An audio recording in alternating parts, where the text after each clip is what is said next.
नमस्कार सभी को। साउथ चाइना के ईस्टर्न पार्ट में बसा यह शहर हांगकांग है। हांगकांग ना ही चाइना का कोई शहर है, ना ही कोई स्वतंत्र देश है। इसे चाइना का एडमिनिस्ट्रेटिव रीजन भी कहा जाता है, क्योंकि हांगकांग के जितने भी फॉरेन अफेयर्स हैं या मिलिट्री पावर है, ये सब चाइना के कंट्रोल में है। सबसे अमीर शहर होने के साथ हांगकांग एक ग्लोबल फाइनेंशियल सेंटर भी है, जहाँ पर प्रॉपर्टी खरीदना बहुत महंगा होता है। प्रॉपर्टी महंगी होने के कारण यहाँ के बहुत सारे लोग इन शू हाउस या केज हाउस में रहने के लिए मजबूर हैं। आइए इस वीडियो में जानते हैं हांगकांग में चल रही इस बड़ी समस्या के बारे में।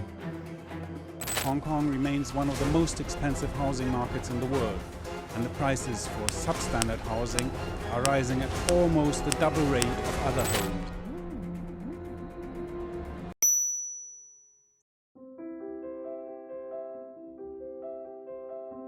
छिहत्तर लाख की घनी आबादी वाला हांगकांग काफ़ी ही विकसित है।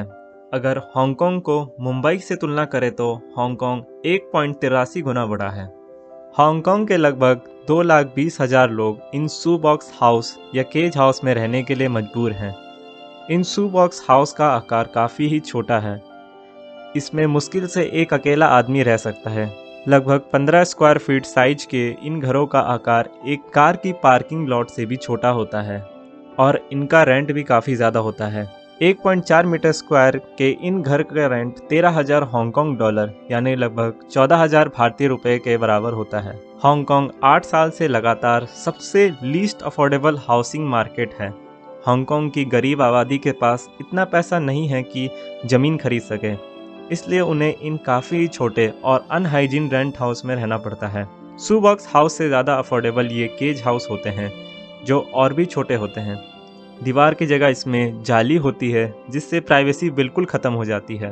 शू बॉक्स हाउस में सीधी सूरज की रोशनी ना के बराबर आती है, क्योंकि यहाँ पर कोई खिड़की नहीं होती है। कॉमन किचन और टॉयलेट होने के कारण यहाँ हाइजीन की भी एक बड़ी समस्या है।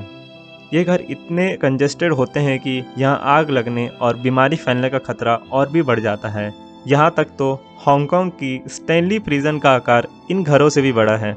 इन फ्लैट का आकार 400 फीट स्क्वायर होता है, जिसमें लगभग 17 लोग रहते हैं और ये सभी वेंटिलेशन के लिए सिर्फ एक ही एयर कंडीशन पर निर्भर रहते हैं। अब जानते हैं असली कारण के बारे में, जिस वजह से हांगकांग की आबादी ऐसी जगह रहती है। जैसा कि मैंने बताया, हांगकांग को बिजनेस हब भी कहा जाता है।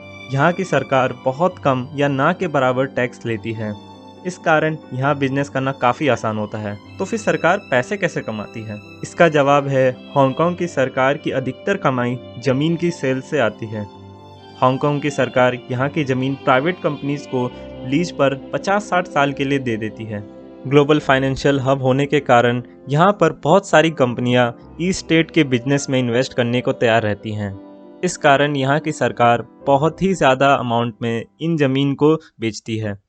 अगर हांगकांग की भूगोल को देखें तो यहाँ की कुछ प्रतिशत जगह ही विकास के लिए सही है। ज़्यादा आबादी, ज़मीन की कमी भी यहाँ की हाउसिंग रेंट को काफ़ी बढ़ा देती है। अगर हम मुंबई का उदाहरण ले तो वहाँ पर भी ज़्यादा आबादी के कारण घर का किराया बहुत ज़्यादा है।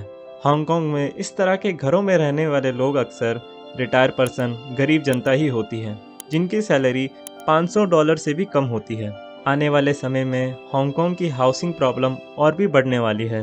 हांगकांग की सरकार को बड़े कदम उठाने पड़ेंगे, नहीं तो हांगकांग में रह रही इन लोगों की स्थिति और भी खराब हो जाएगी।